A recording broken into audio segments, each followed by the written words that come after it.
Hi, my name is Nicole Bond and I'm with Lincoln Intermediate Unit 12. Today, I'm going to show you how to put a PDF into Google Slides and turn it into an editable worksheet. So what you're looking at right here is a blank Google slide. You'll notice I already titled it for my worksheet. I have my worksheet saved on my desktop over here, but it's right back here. I'm going to bring it forward. This is my PDF worksheet. So if I were to assign this with students, they would either need to use Kami or DocHub to potentially type in it. What I like to do is try to convert things into Google Slides because I feel like that makes things a little bit easier for some of my students. So what I'm going to do is I'm going to take a screenshot of this. On a MacBook, it's Command-Shift-4 to create that target to take a selected screenshot. If you're on a Windows machine, you would probably use the snippet tool, which you can search for on your machine. It'll come up and you'll be able to do the same thing or something at least very similar. So I'm going to do that. And what that does is that takes a screenshot of what I selected there, and it's going to populate here on my, there you go, right there, on my desktop. So I'm going to go over here and rename it. I just don't like to have a whole bunch of screenshots show up over here without a name, because what happens as I take screenshots of PDFs is that it builds up and it builds up and it builds up, and then I don't know which screenshot is which. So I always try to make sure I do that. So this is coworkers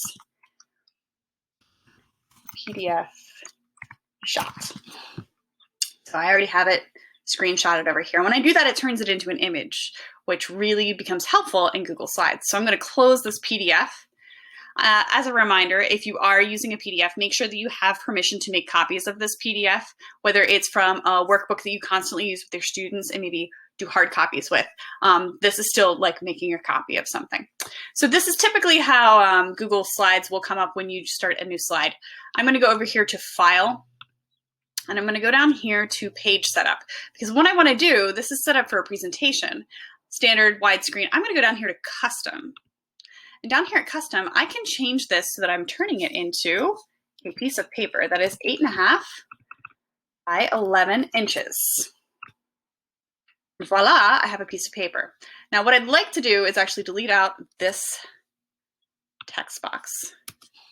And I'm going to take my PDF picture and drag it right on over. Now you notice it's a little small, so I can drag it a little bigger here. I'm going to change my view. Zoom out maybe to 50. There we go. So I can drag it so that it's to the right size. Shift it around if I need to.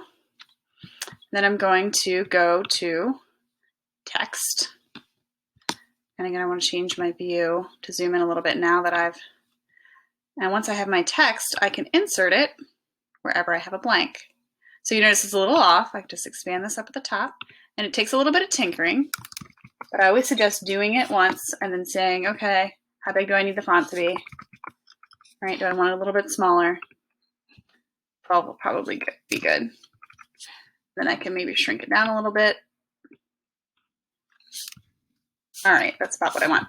Once I get the size I want, I usually copy and paste, especially when I have like blanks like this. So I Command-C will be, I have a couple of different spots for my students to type.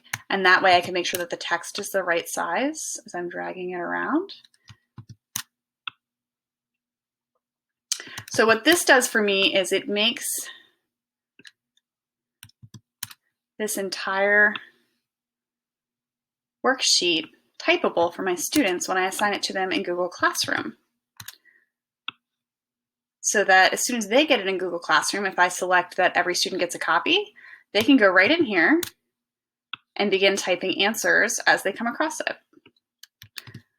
So if you have any worksheets lying around that you're like, oh, we can't use them anymore because they're PDF, and then I have to explain how to use the DocHub or Kami, this is one way to kind of hack the worksheet so that it works within Google, so that when I assign it to my students, I'll even add their name up here. They can go in as soon as they get their copy, type their name, and then start filling out the worksheet. All they have to do is go down and click, and they'll find that boxes show up for them to type in as soon as they get it. If you're not using Google Classroom and you want your students to have a copy, another option is to go up here to this end of this URL up at the top and type copy, and then you copy that and give it to students in whatever format you do. It will do this. it will force them to make a copy of it so that then they can type in it and then email it to you or share it with you in Google if that's what they would need to do. So that's a really basic way of taking a PDF and turning it into Google Slides so that you can make it a typable worksheet that works within Google Classroom.